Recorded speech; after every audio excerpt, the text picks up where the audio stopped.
اعوذ باللہ من الشیطان الرجیم بسم اللہ الرحمن الرحیم۔ خواتین و حضرات السلام علیکم ورحمۃ اللہ وبرکاتہ مغفرتہ۔ پروگرام احکام شریعت اور طہارت سے متعلقہ مسائل کے ساتھ ایک دفعہ پھر آپ کی خدمت میں حاضری کا شرف حاصل ہے۔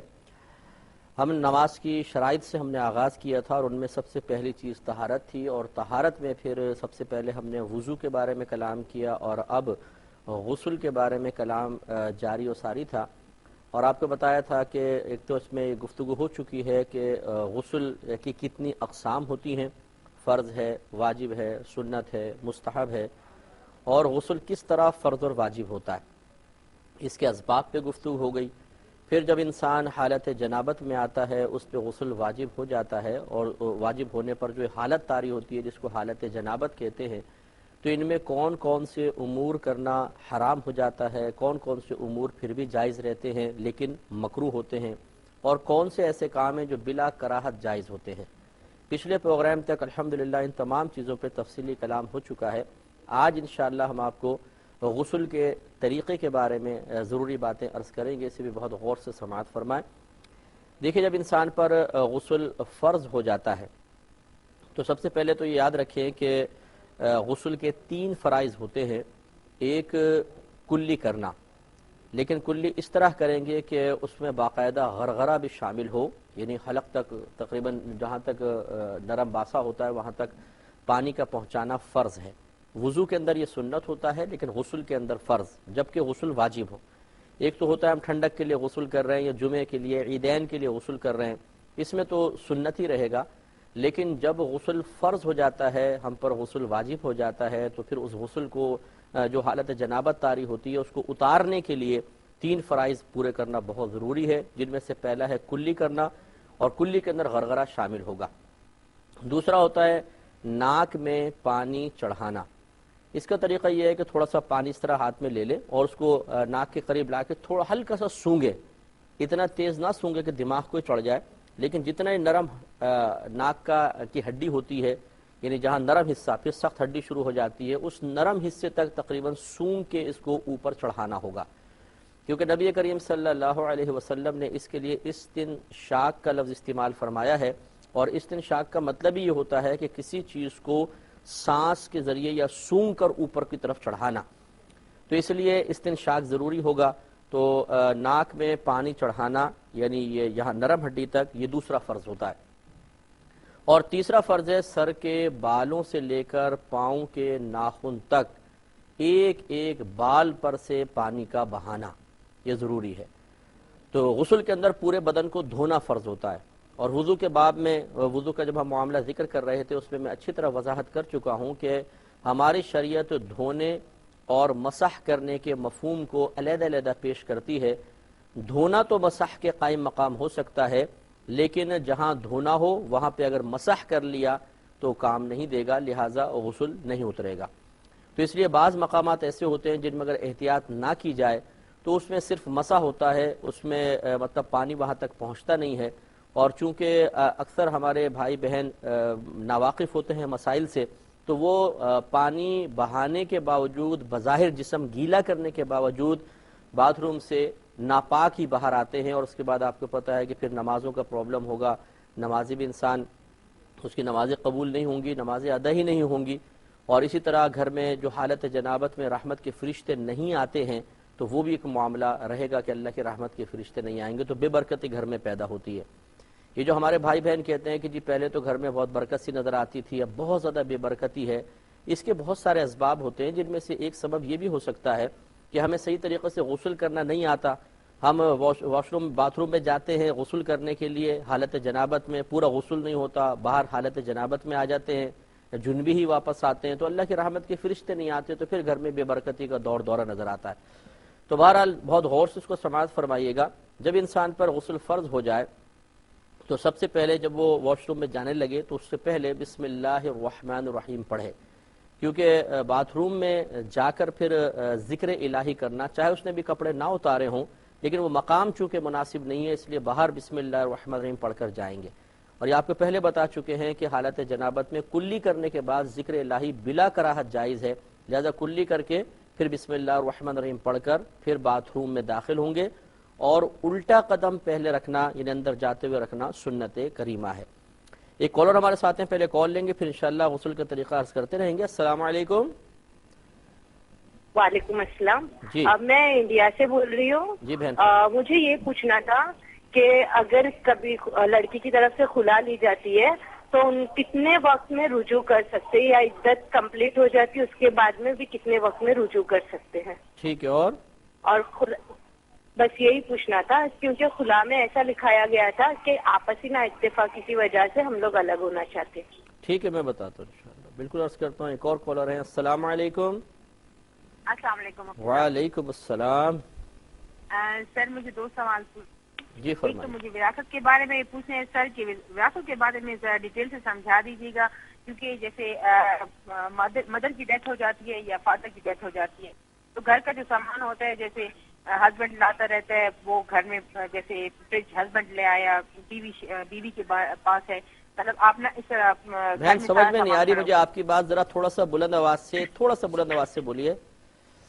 سر مجھے وراثت کے بارے میں سوال پوچھنے، جی کیا؟ جیسے ایک شوہر کی ڈیتھ ہو گئی ٹھیک ہے ہے، اور بیوی پیچھے بچ گئی ہے، یا بیوی کی ڈیتھ ہو گئی ہے شوہر پیچھے ہے، تو سر اس میں سمجھ نہیں پڑتی اس طرح جیسے گھر کا سامان ہے، برتن وغیرہ ہوتے ہیں، کہ میں نے مفتی ابوبکر صاحب کے پروگرام میں سنا تھا کہ رسی کا ایک ٹکڑا بھی ہو تو وہ بھی وراثت میں شامل ہے۔ ٹھیک ہے، تو اس کی تفصیل سمجھا دیجیے گا کہ پتہ ہی نہیں چلتا، میں بیٹی کے ہاتھ سیٹ لگ رہا ہے، ڈنر سیٹ وہ لے کے جا رہی ہے، جس کے ہاتھ سونا لگ رہا ہے وہ لے کے جا رہے، یا باپ کہتے ہیں کہ میں ساری چیز کا مالک ہوں، یا ماں کہتی ہے کہ میں ساری چیز کا مالک ہوں، مطلب پراپرٹی سونے کے علاوہ جو گھر میں سامان ہوتا ہے اس کی سمجھ، نمبر ایک۔ نمبر دوسرا وراثت کے بارے میں سر مجھے یہ پتہ کرنا ہے کہ جیسے اب ایک عورت کے پاس 20 تولے سونا ہے، ٹھیک ہے، سپوز 20 لاکھ روپے ہیں، ٹھیک ہے، تو وہ کہتی ہے کہ میں جب تک میں زندہ ہوں تو میں کسی کو نہیں دیتی، ظاہر ہے میرا کھانا پانی یہ سب کچھ خرچے وغیرہ اس پہ چلتے ہیں، لیکن اگر میں مر جاؤں تو یہ فلاں فلاں فلاں کو ملے، مطلب وہ کر سکتے ہیں یہ اس طرح وصیت مرنے سے پہلے اپنی چیز کی؟ ٹھیک ہے، ٹھیک ہے سر میرا دوسرا سوال گڑیا کے ساتھ کھیلنے کے بارے میں، جیسے 10-12 سال کی بچیاں ہوتی ہیں وہ گڑیوں کے ساتھ کھیلنی ہوتی ہے، باقاعدہ ان کے آنکھ منہ ناک وغیرہ ہوتے ہیں، لیکن سر میری بیٹی ہے تو وہ کھیلتی ہے تو میں نے اس گڑیا کی آنکھیں بھی ہٹا دی ہیں اور اس کا ناک بھی ہٹا دیا ہے، مطلب اس کا چہرہ پلین کر دی ہے، لیکن اس کے باوجود میرے دل میں ایک مساہٹ ہے، ایک عجیب سا کہ پتہ نہیں وہ بچی کھیل سکتی ہے کہ نہیں، تو یہ کلیئر کر دیتی سر، وہ بچی سن رہی ہے میرے ساتھ؟ ٹھیک ہے، میں عرض کرتا ہوں انشاءاللہ۔ ایک اور کالر ہیں، السلام علیکم۔ وعلیکم السلام۔ جی میں انڈیا سے بول رہی ہوں۔ یہ آپ کا جو الحادی پروگرام آتا ہے اس میں آپ نے نوح علیہ السلام کے بارے میں کہا کہ کشتی تیار کی، تو اس میں آپ نے کہا تھا آدم علیہ السلام کے بارے میں کچھ کہا تھا کہ بیچ میں رکھا تھا اور مطلب 2 پارٹ کر دیے تھے، تو مجھے سمجھ میں نہیں آیا۔ نہیں مجھے بھی سمجھ میں نہیں آیا آپ نے کیا فرمایا، دوبارہ کہیے گا۔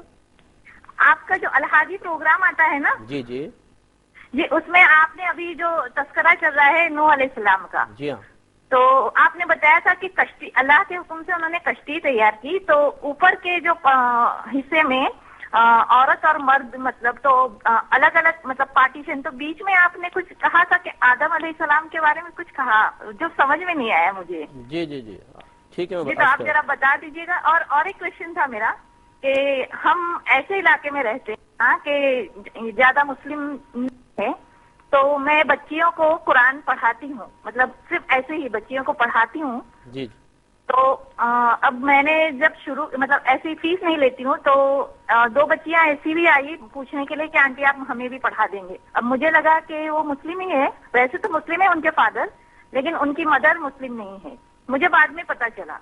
اب میں پڑھا ان کی والدہ کیا ہے؟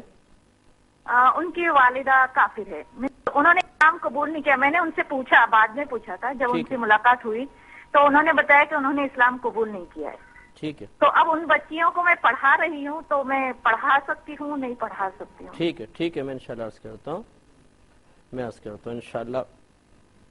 تو ہم غسل کا طریقہ آپ کی خدمت میں عرض کر رہے تھے۔ جب غسل فرض ہو جائے، اب آپ باتھ روم میں جائیں گے تو پہلے بسم اللہ الرحمن الرحیم پڑھ لیں، اور بہتر ہے کہ کلی کرنے کے بعد پڑھیں، کیونکہ بغیر کلی کیے حالت جنابت میں ذکر الہی کرنا مکروہ ہوتا ہے، لیکن یہ مکروہ تنزیہی ہے، یعنی گناہ تو نہیں ہوتا لیکن شریعت نے اس کو پسند نہیں کیا۔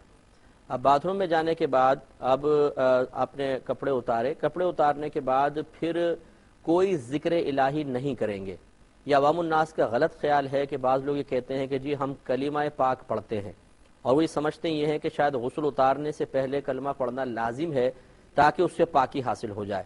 یاد رکھیں کہ یہ ایک ایسی نجاست ہے کہ اس نجاست کو دور کرنے کے لیے زبان سے کلمات کا ادا کرنا ضروری نہیں ہے، بلکہ اس کے لیے غسل کے 3 فرض پورے کرنے ہوں گے، جن کی تفصیل ابھی میں نے خدمت میں عرض کی کہ نمبر 1 کلی کرنا غرغرے سمیت، نمبر 2 ناک میں پانی چڑھانا، اور نمبر 3 سر کے بالوں سے لے کر پاؤں کے ناخن تک پورے بدن پر سے کم از کم 1 بار پانی کا بہانا۔ یہ آپ 3 فرض پورے کریں، اس سے پہلے چاہے آپ زبان بالکل بند رکھیں، آپ کا غسل ہو جائے گا، اور اگر آپ کلمے پڑھتے رہیں لیکن یہ غسل فرض پورے نہ کریں غسل نہیں ہوگا۔ مختصر سے بریک لیں گے، ہمیں یقین ہے آپ ہمارا انتظار فرمائیں گے۔ میرے ورد لب ہے نبی نبی، میرا دل مقام حبیب عشق رسول ہوں۔ بسم اللہ الرحمن الرحیم۔ غسل کا طریقہ چل رہا تھا، مختصر اس پہ بیان کرتے ہیں اور پھر اس کے بعد انشاءاللہ سوالات کی طرف آئیں گے۔ تو میں آپ کی خدمت میں عرض کر رہا تھا کہ غسل اتارنے کا تعلق کلمے سے نہیں ہے، لہٰذا کلمہ پاک وغیرہ پڑھنے کی بالکل حاجت نہیں، خصوصاً باتھ روم میں جانے کے بعد ویسی وہ مقام ایسا ہوتا ہے کہ ذکر الہی وہاں کرنا مناسب نہیں ہے۔ دوسرا، جب انسان اپنا ستر کھول دیتا ہے تو پھر کسی قسم کا کلام اشد ضرورت کے بغیر کرنا یہ مکروہ ہوتا ہے، کیونکہ جب انسان اپنا لباس اتارتا ہے تو فرشتے اس کے پاس سے چلے جاتے ہیں۔ اب اگر وہ کلام کرتا ہے تو فرشتے گمان کرتے ہیں کہ شاید اس نے لباس پہن لیا ہے، وہ واپس آتے ہیں، اور پھر وہ فرشتے چونکہ بہت زیادہ حیا والے ہوتے ہیں اس لیے ان کو روحانی تکلیف ہوتی ہے سمجھ لے، تو اس لیے مناسب نہیں ہے کہ ستر کھولنے کے بعد ذکر الہی کیا جائے۔ اس کے بعد یہ خیال ضرور رکھیے گا کہ جب انسان ستر کھول دیتا ہے تو ستر کھلے ہونے کی حالت میں کعبۃ اللہ کی جانب رخ کرنا یا پشت کرنا دونوں مکروہ ہو جاتے ہیں۔ اس کو فقہا نے بعض تو مکروہ تحریمی لکھا ہے، اور بالکل یہ مطلب جب استنجا کے لیے بیٹھیں تو مکروہ تحریمی ہے۔ نبی کریم صلی اللہ علیہ وسلم نے منع فرمایا اور ارشاد فرمایا کہ جب تم استنجے کے لیے بیٹھو تو اس طرح نہ بیٹھو کہ تمہارا رخ یا تمہاری پیٹھ کعبۃ اللہ کی جانب ہو، لہذا نہاتے ہوئے بھی اس کی احتیاط کرنی ہے کہ ہمارا رخ نہ تو کعبۃ اللہ کی طرف ہو نہ ہماری پیٹھ کعبۃ اللہ کی طرف ہو، اس لیے تھوڑا سا ذرا خیال کر لیں۔ اگر بالفرض آپ شاور سے نہا رہے ہیں اور اس کا رخ ایسا ہے کہ جب آپ اس کی طرف رخ کرتے ہیں تو آپ کا رخ کعبۃ اللہ کی طرف ہو جاتا ہے، یا اگر آپ یا ایسا ہو جاتا ہے کہ پیٹھ کعبۃ اللہ کی طرف ہو جاتی ہے، تو یاد رکھیں پھر اس طرح نہانا یہ سخت مکروہ ہے۔ کوشش یہ ہونی چاہیے کہ پھر یا تو ٹیڑھا ہو کے انسان نہائے کہ کعبۃ اللہ کی طرف نہ رخ ہو نہ پشت ہو، اور یا پھر بالٹی بھر کر اس بالٹی کے ذریعے آپ نہا لیں یا ٹب وغیرہ کے ذریعے نہا لیں، تاکہ یہ مکروہ فعل کرنا لازم نہ آئے، اس کا تھوڑا سا خیال رکھنا چاہیے۔ ایک یہ بات یاد رکھیں کہ اگر بالفرض بہت سے ایسے لوگ ہوتے ہیں جو بالٹی میں یا ٹب وغیرہ میں پانی لے کر پھر اس سے نہاتے ہیں، تو جب انسان پر حالت جنابت طاری ہوتی ہے تو ہم نے آپ کو سمجھایا تھا کہ ایک نجاست حکمیہ انسان پر طاری ہو جاتی ہے، یعنی ایسی نجاست جس کو آپ دیکھ نہیں سکتے، چھو نہیں سکتے، اس کی کوئی اسمیل وغیرہ نہیں ہوتی ہے، لیکن شریعت یہ کہتی ہے کہ یہ شخص ناپاک ہے۔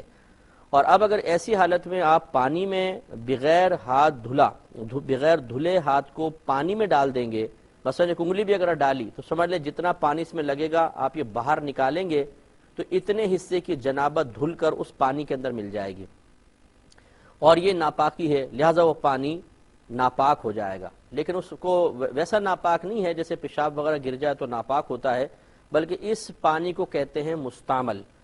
مستعمل پانی وہی ہے کہ جس سے آپ نے بے وضو پن دور کیا ہو یا جنابت کو دور کیا ہو، یا اس پانی کو اللہ تبارک و تعالیٰ کا قرب حاصل کرنے کے لیے بنیت عبادت استعمال کیا گیا ہو، وہ پانی مائع مستعمل کہلاتا ہے، اور اس کا حکم یہ ہوتا ہے کہ اس سے آپ وضو یا غسل نہیں کر سکتے ہیں۔ لہذا اگر کسی نے بالفرض واش روم میں گئے اور باتھ روم میں گئے اور انہوں نے بالٹی میں چیک کرنے کے لیے جیسے گرم پانی انگلی ڈال دی تو یہ پورا پانی مستعمل ہو جائے گا اور اس سے اب غسل نہیں کر سکتے ہیں، یہ غسل اتارنے کے قابل نہیں رہا۔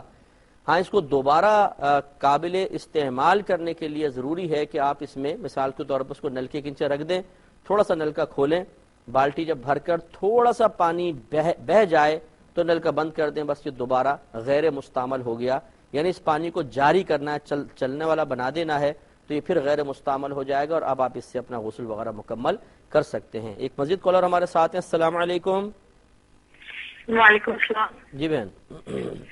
جی سر السلام علیکم۔ سر آپ کا پروگرام درس بخاری شریف بھی بہت شوق سے سنتی ہوں، بہت شکریہ۔ اور سر اللہ کا لاکھ لاکھ شکر کہ آج آپ سے یعنی میری بات ہو رہی ہے، مجھے یہ بڑی سعادت کی بات ہے۔ چلیں بہت شکریہ۔ آپ کوشچن کیا ہے بہن آپ کا؟ جی کیا سوال ہے آپ کا؟ جی سر میرا سوال یہ ہے کہ کیا محمد نام رکھنا بچوں کا جائز ہے؟ اور تو کیونکہ سر اس سے یہ کمنٹس لیے جاتے ہیں کہ جب ہم محمد کہتے ہیں تو اس پہ صلی اللہ علیہ وسلم کہنا لازمی ہے، اور تو اس وجہ سے ایک سوال میرا یہ ہے، اور دوسرا سوال یہ ہے کہ کیا اور لڑکیاں جو یہ پلکنگ وغیرہ کرتی ہیں مثلا پلکیں بنواتی ہیں، یہ جائز ہے یا نہیں؟ اور سر ایک سوال میرا یہ ہے کہ کیا جب مثلا میاں بیوی کے ملاپ کے بعد مثلا اپنے بچہ چھوٹا ہے کوئی اس کو فیڈ وغیرہ کروا سکتے ہیں یا نہیں کروا سکتے؟ میں دوبارہ بولیے گا، لاسٹ کویشچن کیا ہے؟ جی سر یہ مثلا اگر انسان کو غسل واجب ہو جاتا ہے تو کیا چھوٹا بچہ ہے کوئی جس کو آپ فیڈ کرواتی ہے تو کروا سکتی ہے یا نہیں کروا؟ ٹھیک ہے ٹھیک ہے۔ اور میں انشاءاللہ عرض کرتا ہوں۔ ایک اور کالر ہیں۔ السلام علیکم۔ وعلیکم السلام۔ مفتی صاحب ٹھیک ہے؟ جی اللہ کا بڑا کرم۔ ہاں جی مفتی صاحب پوچھنا ہے کہ بڑی مہربانی ہوگی کہ ذرا تھوڑا تفصیل کے ساتھ نا مجھے بتا دو کہ جب ڈیٹ آتی ہے لیڈیز کی نماز نہیں پڑھنی ہوتی تو اس میں یعنی یا جلالی والاکرام جو اللہ تعالیٰ کا نام یا اسلام عبد الرحیم اس طرح کے 500 دفعہ ایک جگہ میں بیٹھ کر پڑھ سکتی ہے، یہ پوچھنا ہے ہم نے۔ ٹھیک ہے۔ اور یعنی اللہ تعالیٰ کے نام جو ہے یہ یا کوئی اور یعنی یا یہ کہہ لو کہ وظیفے کے طور پہ پڑھ رہی ہے تو نماز بھی پڑھنی ان دنوں میں تو وہ جاری رکھ سکتی ہے؟ جی میں انشاءاللہ عرض کرتا ہوں۔ اور بہن کوئی کویسچن؟ انشاءاللہ عرض کرتے ہیں۔ اب چونکہ وقت کافی کم رہ گیا ہے اور پھر سوالات کی طرف بھی آنا ہے تو ہم کویسچنز کی طرف آتے ہیں۔ انشاءاللہ زندگی رہی تو نیکسٹ پروگرام میں جو منگل کے روز ہوگا اس میں پھر غسل کا باقی طریقہ میں انشاءاللہ آپ کی خدمت میں ضرور عرض کروں گا، اسے بھی ضرور ملاحظہ فرماتے رہیے گا۔ بہن نے فرمایا کہ اگر میاں بیوی میں خلع واقع ہو گئی تو شوہر کو کتنے وقت کے اندر رجوع کا حق حاصل ہوتا ہے؟ لیکن سب سے پہلے سمجھ لیجئے کہ جب خلع واقع ہوتی ہے تو یہ فقہ حنفی کی روشنی میں طلاق بائن ہے۔ طلاق بائن کا مطلب یہ ہوتا ہے کہ جیسے ہی خلع واقع ہوگی عورت اپنے شوہر کے نکاح سے نکل جاتی ہے، یعنی دوران عدت بھی نکاح میں نہیں رہتی، فوراً نکاح ختم ہو گیا۔ جب نکاح ختم ہو گیا تو اگر بالفرض شوہر نے اس سے پہلے 2 طلاقیں نہیں دی تھیں، کیونکہ اگر پہلے 2 دی تھیں اور پھر خلع ہوا تو 3 پوری ہو گئی، اگر پہلے 2 نہیں دی تھیں یا 1 دی تھی 1 نہیں دی تھی تو اب 1 پہلے 1 یہ 2 ہو گئی، یا پہلے کچھ بھی نہیں دی تھی تو یہ پہلی طلاق ہوئی، تو اس کے بعد پھر رجوع کا حق شوہر کو بالکل ہوتا ہے، اور اس کے لیے شریعت نے کوئی وقت مقرر نہیں کیا ہے۔ دوران عدت بھی رجوع کر سکتا ہے اور عدت کے بعد بھی کر سکتا ہے، لیکن جیسے کہ آپ کو بتایا کہ طلاق بائن سے نکاح فوراً ختم ہو جاتا ہے، لہذا طلاق بائن کے بعد رجوع کا طریقہ یہ ہے کہ شوہر اس عورت سے باقاعدہ مہر جدید کے ساتھ نکاح کرے گا۔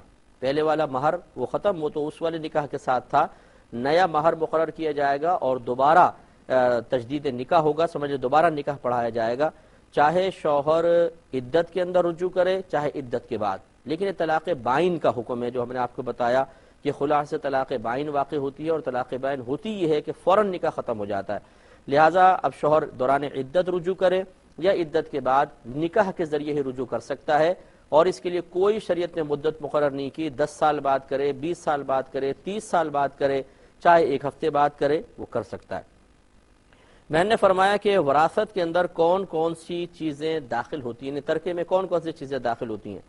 دیکھیں ہر وہ شے اس میں داخل ہوگی جو قیمت رکھتی ہو، جس کو آپ باقاعدہ بیچ سکتے ہوں، اس کی کوئی قیمت مقرر کر سکتے ہوں، وہ اس میں تمام آئیں گی۔ لہٰذا گھر کا ایسا ساز و سامان جو مردے سے متعلق تو تھا لیکن اس کی کوئی قیمت نہیں ہے، مثال کے طور پہ ٹیشو پیپر پڑے ہیں 2-3 اس کی ملکیت میں تھے، اب ان کی کیا قیمت ہوگی؟ یہ مال وراثت میں نہیں ہوگا۔ اس کے علاوہ باقی تمام چیز، مثال کے طور پہ اس کے جوتے ہیں، اس کے کپڑے ہیں، اسپورٹس کا سامان ہے، CDs وغیرہ ہیں، گھڑی ہے، پین ہے، چشمہ ہے، اس طرح کی تمام چیزیں جو باقاعدہ قیمت رکھتی ہوں یہ مال وراثت ہے، اور اس میں وراثت ویسی جاری ہوگی، یعنی جب اس کو تقسیم کرنے لگیں گے تو پھر بالکل قیمت کا حساب و کتاب کر کے کریں۔ ہاں یہ الگ بات ہے کہ کچھ اگر مطلب ورثاء ہیں وہ یہ کہتے ہیں کہ ہم ان چیزوں کو نہیں لیتے، یہ کوئی آپ رکھ لیں، ہم ان کو چھوڑتے ہیں، بس اس فلاں چیز کے اندر ہمیں حصہ دے دیا جائے، تو وہ یہ کر سکتے ہیں کہ وہ اس کو صلح کرنا کہتے ہیں کہ وہ بعض چیزوں کو ترک کر دیں اور بعض چیزوں کے اندر اپنا حصہ جو شریعت نے رکھا ہے وہاں سے لے لیں۔ تو یوں ضروری نہیں ہے کہ اس کو بیچنا ہی فرض یا واجب ہے اور بیچ کر سب کو حصہ بانٹے۔ اگر بعض ورثاء اس میں خود بخود برات کا اظہار کر دیتے ہیں تو کوئی ایک آدھ رکھ سکتا ہے، لیکن بہرحال شرعی مسئلہ یہی ہے کہ جو چیز قیمت رکھتی ہے وہ مال وراثت بھی ہے اور ترکہ بھی ہے۔ ایک آپ نے ضمناً یہ کوشچن کیا کہ جب کسی کا انتقال ہوتا ہے تو اصل مالک کون بن جاتا ہے؟ بعض اوقات والد کا انتقال ہوا تو ماں کہتی ہے میں سب چیزوں کی مالک ہوں، شوہر مرتا ہے تو بیوی کہتی ہے مالک ہوں، بیوی مرتی ہے تو شوہر کہتا ہے مالک ہوں۔ اصل میں مالک کون ہے؟ دیکھیے مالک فی نفسی ہی کوئی بھی نہیں ہے، مالک وہی ہوگا جس کا شریعت نے اس وراثت میں حصہ مقرر کیا ہے، جس کی تفصیل انشاءاللہ میں عرض کرتا ہوں لیکن ایک مختصر سے بریک کے بعد۔ میرے ورد لب ہے نبی نبی، میں رسول ہوں۔ بسم اللہ الرحمن الرحیم۔ بہن نے کوشچن کیا تھا کہ جب کسی کا انتقال ہوتا ہے تو بعض اوقات جیسے والد کا انتقال ہوا تو والدہ تمام چیزوں کی ایک طرح سے مالک کہتی ہیں میں مالک ہوں، اور کبھی جیسے شوہر کا انتقال ہوا زوجہ کا انتقال ہوا شوہر، تو اصل میں مالک مال وراثت کا کون ہوتا ہے؟ دیکھیے مسئلہ یہ ہے کہ کوئی بھی مالک نہیں ہوتا حقیقتاً، جو وارث ہیں وہ مالک ہوں گے۔ مثال کے طور پہ اگر والد کا انتقال ہوتا ہے تو جو ان کی زوجہ ہیں یعنی بچوں کی ماں جو ہیں وہ اگر ان کے شوہر کی اولاد موجود ہے تو مال کا 8واں حصہ ان کا ہوتا ہے۔ پھر اگر لڑکے لڑکیاں موجود ہیں تو ان میں تقسیم 2:1 کے ریشو سے ہوتی ہے کہ لڑکے کو 2 حصے ملتے ہیں، بچی کو 1 حصہ ملتا ہے۔ تو لہٰذا یہ ہر ایک وارث کا حق ہوتا ہے جس کو اللہ تبارک و تعالی نے قرآن عظیم میں بھی بیان کر دیا ہے۔ جن کے حصے قرآن میں بیان ہو گئے ان کو ذوی الفروض کہتے ہیں، اور باقی جو ہیں وہ حصے نبی کریم صلی اللہ علیہ وسلم نے بہت سارے ورثاء کا تذکرہ کیا۔ خلاصہ کلام یہ ہے کہ کوئی ایک شخص ایسا نہیں ہو سکتا کہ وہ مال وراثت کا مالک ہو جائے۔ ہاں اگر کوئی اور وارث ہے ہی نہیں، ایک ہی ہے تو پھر ٹھیک ہے، لیکن اگر اور ورثاء ہیں تو بالکل یہ وارثوں کا حق ہے کہ وہ اس مال میں سے اپنا اپنا حصہ لیں گے۔ ایسا نہیں ہے کہ کسی کے ادب کی وجہ سے، کسی کے عمر کے زیادہ ہونے کی وجہ سے، کسی کے رشتے کے احترام کی وجہ سے یہ کہا جائے کہ جی آپ لوگ مطالبہ بھی نہیں کر سکتے ہیں، سارا انہی کا ہوگا۔ مثلا جیسے والد صاحب کا انتقال ہوا تو جی والدہ ہی مالکہ ہیں، اب کوئی تقسیم کی بات نہ کرے کیونکہ یہ بے ادبی ہے، جی امی جان موجود ہیں اور آپ تقسیم کی بات کر رہے ہیں۔ یہ یاد رکھیں کہ بلکہ اگر والدہ تقسیم نہیں ہونے دیں گی تو گناہ کبیرہ کی مرتکب ہوں گی، اس لیے کہ ہر شخص کا وراثت میں حصہ ہوتا ہے۔ جو قریبی وارث ہیں وہ مطالبے کا حق رکھتے ہیں اور ان کو فوراً تقسیم کر کے ان کا حصہ دینا ہوگا۔ ایک بہن فرماتی ہیں مثلا ایک عورت کے پاس 20 لاکھ روپے ہیں، وہ اپنی زندگی میں تو یہ پیسہ اپنے پاس رکھتی ہے تاکہ خرچہ وغیرہ میں آرام سے کر سکوں، لیکن وفات سے پہلے وہ وصیت کر دیتی ہے کہ فلاں کو اتنا دے دینا، فلاں کو اتنا دے دینا، فلاں کو اتنا دے دینا، اور پھر ان کا انتقال ہو جاتا ہے تو کیا ان کی وصیت کے مطابق دینا لازم ہے؟ لیکن سب سے پہلے تو یہ دیکھا جائے گا کہ وصیت کی کس کے لیے ہے۔ اگر تو اپنے وارثوں کے حق میں ہی وصیت کر دی ہے، مثال کے طور پہ ان کے 3 بیٹے ہیں 3 بیٹیاں، تو کہا ایک بیٹے کو اتنا دے دینا، دوسرے کو اتنا، بیٹی کو اتنا دے دینا، تو یاد رکھیں کہ مرنے والے کی اس کو مورث کہتے ہیں جس کی وراثت تقسیم ہو، مورث، تو مورث اپنے وارثوں کے حق میں وصیت نہیں کر سکتا، اس لیے کہ وارثوں کے حصے تو خود شریعت نے مقرر کیے ہیں۔ مورث کو حق حاصل نہیں ہے کہ وہ کہے گا اس کو اتنا دینا، اس کو اتنا دینا، وہ تو شریعت نے مقرر کیا ہے۔ ہاں اگر مورث کو وصیت کر جاتا ہے وارث کے لیے ہی اور دیگر ورثاء یہ کہتے ہیں کہ چلو ٹھیک ہے ہم اپنے والد صاحب یا والدہ کی وصیت کو جاری کر دیتے ہیں، تو پھر ٹھیک ہے ورثاء کو بھی مل سکتا ہے، ورنہ نبی کریم صلی اللہ علیہ وسلم نے واضح طور پر ارشاد فرمایا کہ وارث کے لیے کوئی وصیت نہیں ہوتی ہے۔ اگر دیگر ورثاء کے ہم نہیں مانتے تو پھر وہ وصیت کل عدم ہو جائے گی اور حصے بالکل شرعی تقاضے کے مطابق تقسیم ہوں گے۔ دوسرا یہ کہ انہوں نے غیر وارث کے لیے وصیت کی، چاہے وہ شخصیت ہو، چاہے مثلا کہا تھا مسجد میں دے دینا، مدرسے میں دے دینا، تو یاد رکھیں کہ مرنے والے کی وصیت مال کے تیسرے حصے میں جاری ہوتی ہے، تہائی حصے میں، لہٰذا کل مال کے پہلے 3 حصے کریں، پھر تیسرے حصے سے ان کی وصیت پوری کریں، کہ اگر انہوں نے ایسی وصیت کی ہے کہ یہ پورا تیسرا حصہ اس وصیت میں صرف ہو رہا ہے تو پورا کا پورا صرف کر دیں گے، اور مثال کے طور پہ تیسرا حصہ بن رہا ہے 5 لاکھ اور انہوں نے وصیت یہ کی تھی کہ میرے مرنے کے بعد 1 لاکھ مسجد میں دے دینا. اب 1 لاکھ دیا، باقی بچ گئے 4 لاکھ، یہ پھر وارثوں کا حصہ بن جائے گا. خلاصہ کلام یہ ہے کہ اگر غیر وارث کے لیے وصیت کرتے ہیں تو مال کے تیسرے حصے میں وصیت جاری ہوگی، یعنی اس سے وصیت کو پورا کریں گے. کل مال وصیت پورا کرنے میں لگ جائے تو کل مال کو خرچ کر دیں گے، اور اگر بعض مال لگے گا، کچھ مال کچھ بچ گیا، تو جو بچ گیا وہ ورثہ کے پاس آئے گا. لیکن اس میں ضروری ہے کہ انہوں نے وصیت درست کی ہو. اگر کسی غلط کام کی وصیت کی ہے، گناہ کی وصیت کی ہے، تو پھر 1 پیسہ بھی غلط کام پہ نہیں لگے گا، سارا کا سارا ورثہ کو ملے گا. اس لیے ہمارا مشورہ یہ ہوگا ہر شخص کے لیے جو سننے والے بھائی بہن ہیں کہ اگر آپ کے مرحومین کو وصیت کر کے جائیں تو پہلے اس وصیت کو کسی اچھے مستند مفتی سے چیک کروا لیں کہ کیا یہ وصیت نافذ العمل بھی ہے یا نہیں ہے. اگر وہ یس کریں تو پھر اس پہ عمل کریں، ورنہ وہ کل عدم قرار دی جائے گی. بہن فرماتی ہیں کہ 10-11 سال کی بچی لڑکیاں ہیں، وہ گڑیا سے کھیلتی ہیں، تو انہوں نے گڑیا کی ناک اور آنکھیں وغیرہ نکال دی ہیں، تو کیا اس طرح بچیاں گڑیا سے کھیل سکتی ہیں؟ تو جب بہرحال بچیوں کے لیے اس کی اجازت ہے. بہتر یہ ہے کہ اس کا چہرہ اگر مسح کر دیا جائے تو بہت بہتر ہے، لیکن پھر بچوں کو اس میں اٹریکشن کیا محسوس ہوگی. سیدہ عائشہ صدیقہ رضی اللہ تعالی عنہا کے پاس بھی ایک گڑیا تھی جو آپ نے پردے کے اندر رکھی ہوئی تھی، لیکن اس کے بارے میں فقہا نے یہی فرمایا ہے کہ اس کا چہرہ نہیں تھا. جیسے اگر آپ پرانی زمانے کی گڑیاؤں کے اوپر غور کریں کہ وہ اس طرح سر کے نیچے ایک دھاگا سا باندھ دیتے تھے، منہ سے ایک سپاٹ سا منہ پر ہو جاتا تھا، ایسا مطلب اگر ہوگی یقیناً وہ صورت نہیں ہوگی. لیکن بہرحال آج جیسے جدید دور چل رہا ہے اور اس میں بچیوں کو گفٹ وغیرہ مل جاتی ہیں، گڑیاں بسا اوقات سالگرہ وغیرہ پر، اور اس سے بچیاں کھیل رہی ہیں، تو چہرہ آپ نہ بگاڑیں، اسے کھیلنے دیں، لیکن اسے تعظیمی مقام پہ نہ رکھیں، عزت کے مقام پہ نہ رکھیں، بلکہ زمین پہ ڈال کے رکھیں تاکہ کسی بھی طریقے سے مجسمے یا تصویر کی تعظیم والا معاملہ نہ آئے کہ یہ مکروہ ہوتا ہے. ایک انہوں نے فرمایا کہ میں نے الہادی کے اندر بتایا تھا کہ نوح علیہ السلام جب کشتی میں سوار ہوئے تو اللہ تبارک و تعالیٰ کے حکم سے آدم علیہ السلام کے جسد مبارکہ کو بھی آپ نے اپنی کشتی میں رکھا تھا. یہ اللہ تعالیٰ کے حکم سے. یہ بہن نے کویسچن کیا تھا، میں نے بتایا. ایک یہ بہن فرماتی ہیں کہ یہ بچیوں کو قرآن عظیم پڑھاتی ہیں، تو 1-2 بچیاں ایسی ان کے پاس آئی ہیں جن کے والد مسلمان ہیں اور والدہ غیر مسلم ہیں، اہل کتاب بھی نہیں ہیں، غیر مسلم ہیں، تو کیا میں ان بچیوں کو پڑھا سکتی ہوں؟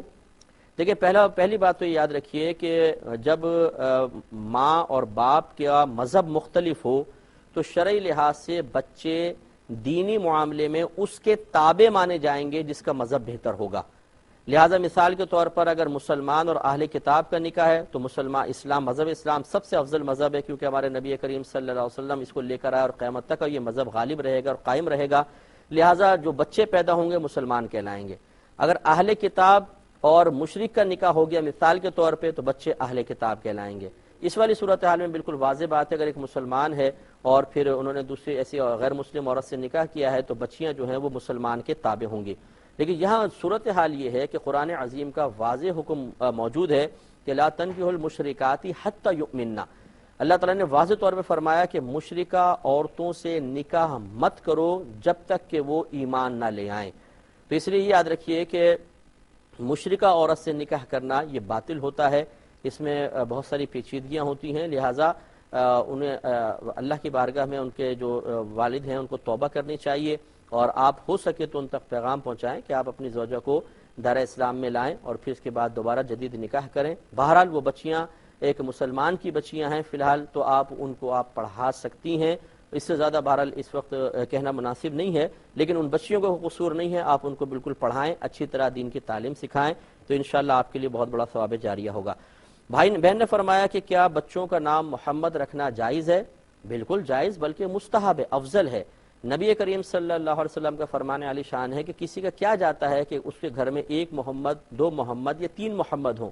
اور ایک روایت میں موجود ہے، اگرچہ ضعیف روایت ہے، لیکن سرکار صلی اللہ علیہ وسلم نے ارشاد فرمایا کہ جو اپنے بچوں میں سے کسی کا نام محمد نہ رکھے وہ ضرور جاہل ہے. تو معذرت کے ساتھ کوئی برا نہ مانے، تو ہمارا مشورہ یہ ہوگا کہ دیکھیں جب بھی آپ بچوں کا نام رکھیں، کوئی لڑکا پیدا ہو اس کا نام تو محمد رکھ ہی دیں، پکارنے کے لیے پھر آپ کوئی اور نام رکھ دیں. جیسے میرا نام محمد ہے لیکن پکارنے کے لیے اکمل ہے تو محمد اکمل پورا ہم نام بیان کر دیتے ہیں، نام محمد ہے. تو اپنے بچوں کا نام محمد رکھیں، میدان محشر میں انشاءاللہ اس نام کی برکت سے بہت ہی فائدہ حاصل ہوگا. اب یہ کہتی ہیں کہ بعض نے کہا کہ اگر بچوں کا نام محمد رکھو گے تو ساتھ میں صلی اللہ علیہ وسلم کہنا لازم ہوگا. بالکل غلط کسی نے کہا. اس لیے کہ جب آپ بچے کا نام محمد رکھ دیں تو یہاں نبی کریم صلی اللہ علیہ وسلم کا اسم گرامی لینا تو مراد ہی نہیں ہے، تو پھر صلی اللہ علیہ وسلم کیسے لازم ہو جائے گا؟ بلکہ اگر آپ نے بچے کا نام لکھے اس کے آگے صلی اللہ علیہ وسلم بولا یا ویسے بولا تو یہ مناسب نہیں ہے، اس لیے کہ تو بچے کا نام ہے، نبی کریم صلی اللہ علیہ وسلم کے نام سے اس کو نسبت ضرور ہے، لیکن اس وقت جب آپ بچے کا نام پکار رہے ہیں تو نبی کریم صلی اللہ علیہ وسلم کا نام نہیں پکار رہے، لہذا درود شریف پڑھنا کوئی لازم نہیں ہے۔ یہ کہتی ہیں کہ لڑکیوں کو پلکیں وغیرہ بنوانا شرعاً جائز ہے؟ دیکھیے پلکیں بھویں بنانا اس میں صورتحال یہ ہوتی ہے کہ اگر بالفرض بچی کا چہرہ ان کو نہ سنوارنے کی بنا پر بدنما محسوس ہو، جیسے بھویں بدنما ہیں، بہت بڑی بڑی بھویں ہیں اور رشتے میں پرابلم ہو سکتی ہے یا شوہر کی بے رغبتی کا سبب بن رہی ہیں، تو ایسی صورت میں بقدر ضرورت وہ بالکل بنوا سکتی ہیں تاکہ بدنمائی سے خوش نمائی کی طرف آ جائے۔ لیکن اگر کوئی بہن پہلے سے ہی خوبصورت ہیں یا قبول صورت ہیں اور مزید خوبصورت بننے کے لیے بھووں کے بال بناتی ہیں تو نبی کریم صلی اللہ علیہ وسلم نے اس پر وعید فرمائی ہے کہ جو عورتیں اپنی بھووں کے بال نوچیں گی ان پر اللہ تبارک و تعالی کی لعنت ہے۔ لہٰذا یہ اور ایک روایت میں ہے کہ جو عورت حسین بننے کے لیے بھووں کے بال نوچے اس پہ اللہ تعالیٰ کی لعنت ہے۔ تو علامہ بدر الدین عینی صاحب رحمۃ اللہ علیہ بخاری شریف کی شرح عمدۃ القاری میں یہی بیان فرماتے ہیں کہ نبی کریم صلی اللہ علیہ وسلم کا حسین کی قید لگانا ثابت کرتا ہے کہ کوئی عورت قبول صورت ہے یا خوبصورت ہے، مزید خوبصورت بننے کے لیے وہ ایسا کرے گی تب وعید کے تحت آئے گی، لہذا اگر کوئی بدنمائی سے بچنے کے لیے کرے تو پھر اس کو اجازت ہوگی۔ تو اس لیے تھوڑا سا اس میں یہ تھوڑا غور و تفکر کرنا بہت ہی ضروری ہے۔ بعض کہتی ہیں بہنیں کہتی ہیں جی شوہر کی خوشنودی کے لیے ہم کر رہے ہیں، تو یہ دیکھا یہ جائے گا کہ پہلے سے وہ قبول صورت یا خوبصورت ہیں یا نہیں ہیں۔ اگر تو ہیں تو پھر نبی کریم صلی اللہ علیہ وسلم کی اطاعت کی جائے گی، شوہر کا کہنا نہیں مانا جائے گا، شوہر کو پیار محبت سے سمجھائیں، لڑائی جھگڑا بھی نہ کریں کہ یہ چیز مناسب نہیں ہے، نبی کریم صلی اللہ علیہ وسلم کی اطاعت کرنا بہت ہی ضروری ہے۔ بہن فرماتی ہیں کہ کیا کوئی عورت حالت جنابت میں اپنے بچے کو دودھ پلا سکتی ہے؟ تو جی ہاں بالکل پلا سکتی ہیں، اگرچہ بعض فقہاء نے اس کو مکروہ لکھا ہے کہ ایسی حالت میں بچے کو دودھ نہ پلایا جائے، لیکن یہ مکروہ تحریمی نہیں ہے، مکروہ تنزیہی ہے، یعنی گناہ نہیں ہے، شریعت نے بس تھوڑا سا ناپسند کیا ہے۔ تو بہرحال حالت جنابت میں ماں اپنے بچے کو بالکل دودھ پلا سکتی ہے، اس میں کوئی گناہ کا پہلو بہرحال نہیں ہے۔ بہن نے فرمایا کہ اگر کوئی بہن حالت حیض میں ہے تو کیا وہ کوئی اللہ تبارک و تعالیٰ کا اسم مبارکہ بطور وظیفہ پڑھ سکتی ہیں 400 دفعہ 500 دفعہ؟ دیکھیے یہ پہلے بھی آپ کی خدمت میں ہم نے عرض کر دیا تھا اور انشاءاللہ جب حیض کے ہم مسائل بیان کریں گے تو اور تفصیل کے ساتھ عرض کر دیں گے کہ حالت حیض میں بہن قرآن پاک کو قرآن کی نیت سے نہیں پڑھ سکتی ہیں، بس قرآن پاک کو قرآن کی نیت سے نہیں پڑھ سکتی ہیں، یہ حالت حیض میں پڑھنا منع ہوتا ہے۔ باقی اگر قرآن ہی پڑھ رہی ہیں لیکن دعا کی نیت سے پڑھیں، یعنی کوئی دعا ہے قرآن کی یا کوئی ایسی آیت ہے جس میں اللہ تبارک و تعالی کی تعریف ہے اور یہ بہن ثنا کی نیت سے اللہ کی تعریف کرنے کے قصد و ارادے سے اس آیت کو پڑھتی ہیں جیسے آیت الکرسی ہے، تو پھر یہ گناہ نہیں ہے۔ اور اسی طرح اس کے علاوہ جتنے بھی اذکار الہیہ ہیں چاہے بطور وظیفہ پڑھیں چاہے بغیر اس کے پڑھیں وہ سب کے سب جائز ہیں، چنانچہ لا الہ الا اللہ اور اسی طرح درود شریف پڑھنا، سبحان اللہ، اللہ اکبر، الحمدللہ، یہ سب کے سب پڑھ سکتی ہیں، لیکن اس میں ایک تھوڑا سا یہ کر لیں کہ کلی کرنے کے بعد پڑھ لیں تو بہت ہی بہتر ہے۔ بہرحال حالت حیض میں اذکار الہیہ کرنا شرعاً بالکل درست ہے، اس میں کوئی حرج نہیں ہے۔ ایک یہ پہلے ہم سے کویسچن ہوا تھا کہ کسی بھائی نے دریافت کیا کہ کیا نابالغ بالغوں کی امامت کر سکتا ہے کہ نہیں کر سکتا فرائض میں یا سنن میں یا نوافل میں؟ تو یاد رکھیں کہ فقہ حنفی کے مفتہ بھی قول کے مطابق نابالغوں کی امامت تو کر سکتا ہے لیکن بالغوں کی نابالغ کے پیچھے امامت نہیں ہو سکتی ہے۔ بعض مدارس میں ایسا ہوتا ہے کہ جو نئے نئے بچے حافظ بنتے ہیں نابالغ ہوتے ہیں وہ شبینہ رکھ لیتے ہیں تاکہ چلو بچوں کی پریکٹس بھی ہو جائے گی اور پیچھے مدرسے کے بالغان جو اسٹوڈنٹس ہوتے ہیں نابالغ بالغ سب کھڑے ہو جاتے ہیں۔ تو فقہ حنفی کے معتبر قول کے مطابق اس طریقے سے نابالغ بالغوں کی امامت نہیں کر سکے گا، بالغان کی اس نابالغ کے پیچھے نماز نہیں ہوگی، اس لیے اس میں بھی ضرور توجہ کی جائے۔ ایک بہن نے یہ کویسچن کیا تھا اور پھر کویسچن تھا کہ اگر کسی کے ہاتھ سے قرآن مجید گر جاتا ہے تو اس کا کیا کفارہ ہوتا ہے؟ یہ بھی آپ کو بارہا بتایا کہ اگر تو خدا نہ خواستہ کسی نے جان بوجھ کے قرآن پٹکا اور امید ہے کہ مسلمان سے تو بعید ایسا نہیں ہوگا. بہرحال اگر خدا نہ خواستہ ایسا کرتا ہے تو وہ شخص کافر ہو جائے گا، کیونکہ توہین قرآن یہ کفر ہے. اور اگر خدا نہ خواستہ غلطی سے اس سے گر گیا کوئی جھٹکا کھا کر بے احتیاطی میں، تو سب سے پہلے تو وہ اللہ تبارک و تعالیٰ کی بارگاہ میں اس غفلت پر توبہ کرے کہ ایسی حالت طاری ہی کیوں ہونے دی کہ قرآن پاک ہاتھ سے چھوٹ کے گر گیا. اس غفلت پہ اس کو توبہ کرنی ہوگی. لیکن چونکہ اس نے ارادتاً قصداً جان بوجھ کے قرآن عظیم نہیں گرایا تو وہ گناہ گار نہیں ہوں گے. اب باقی جو بعض لوگ کہتے ہیں کہ جی قرآن پاک کے وزن کے برابر آٹا خیرات کر دیجئے، غریبوں کو کھانا کھلا دیجئے، اس کا کوئی شرعی تصور نہیں ہے. فقہا نے بس اتنا لکھا ہے اگر خدا نہ خواستہ اس طرح قرآن گر جائے تو اللہ تبارک و تعالیٰ کی بارگاہ میں اپنی غفلت کی توبہ کر لیں تو اللہ تبارک و تعالیٰ گناہ کو معاف فرما دے گا. اس سے زیادہ کچھ کرنے کی حاجت نہیں ہے. ایک بھائی نے کویسچن کیا تھا، می بی آفر کویسچن ہے کہ سنت غیر مؤکدہ اور سنت مؤکدہ کی ادائیگی میں کوئی فرق ہے؟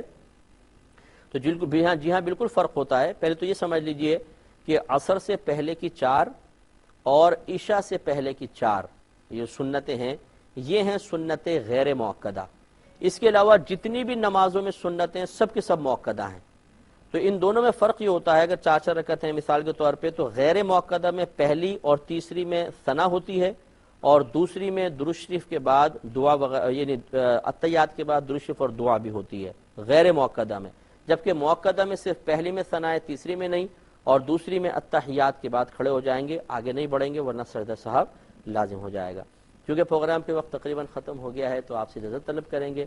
اپنے میزبان کو، ہماری کیو ٹی وی کی پوری ٹیم کو اجازت مرحمت فرمائیں. آپ ہمارے لیے دعا کیجئے، ہم آپ کے لیے دعا گو ہیں کہ اللہ تبارک و تعالیٰ آپ کو علم دین کی مزید جستجو عطا فرمائے، آپ کو ہمارا پروگرام دیکھنے اور دوسروں کو ترغیب دے کر دکھوانے کی توفیق عطا فرمائے. آمین. وآخر دعوانا ان الحمدللہ رب العالمین. میرے ورد لب ہے نبی